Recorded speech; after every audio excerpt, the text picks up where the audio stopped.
Good morning. Today is the 26th of August 2026, and this is the Defense Report's Wires Brief, your daily roundup of the latest defense, intelligence, international security news. I'm Stuart Webb, and here are today's top stories. President Trump declared that the Strait of Hormuz was completely demined. A joint statement from Iran and Oman also proposed a framework for a joint temporary navigational corridor through the strait. Both countries have been in talks about creating a mutual transit route through the strait and a shared transit fee.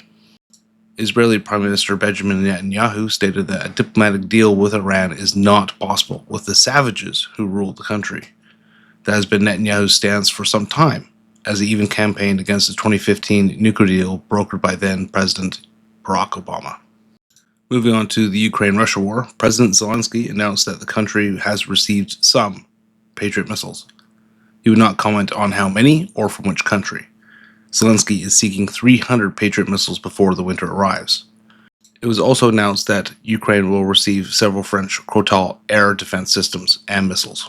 Russian forces targeted Kherson's thermal power plant, causing serious damage. The plant is the city's main source of heat.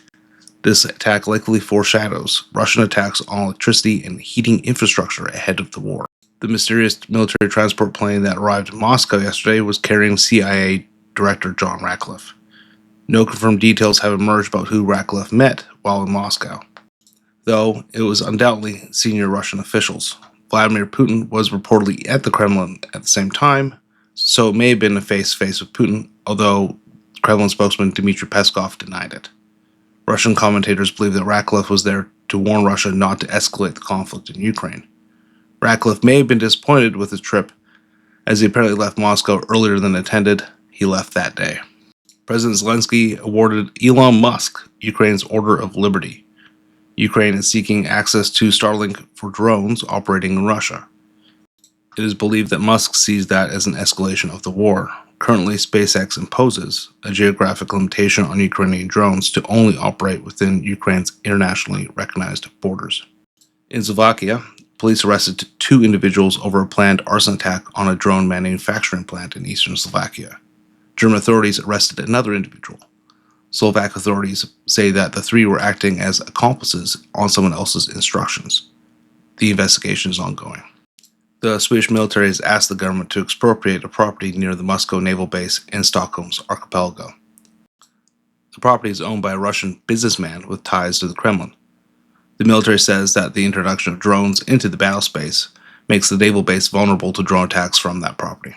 Moving on to Spain, the government declared the situation in Ceuta as a matter of national security interest. A special body of different authorities has been created to ensure the safe return of migrants and miners back to Morocco.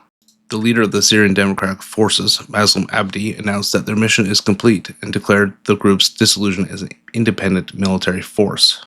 On the 29th of January, the government and the SDF signed an agreement for the SDF to integrate into the Syrian army. That integration is complete. It is believed that Abdi has been offered an advisory role to Syria's president. Moving on to Afghanistan, Pakistan denies the Taliban's claims that Pakistani troops are involved in the fighting in Badakhshan. The Taliban have accused Pakistan of facilitating and supporting armed opponents. The Afghanistan Freedom Front claims that it killed at least 10 Taliban members in recent fighting, and that 4 militants were among the casualties. The group also claims that the Taliban have been conducting artillery strikes to break their defensive line. India's Ministry of Defense approved the transfer of all conventional missile systems from the state-run Defense Research and Development Organization to Indian private companies.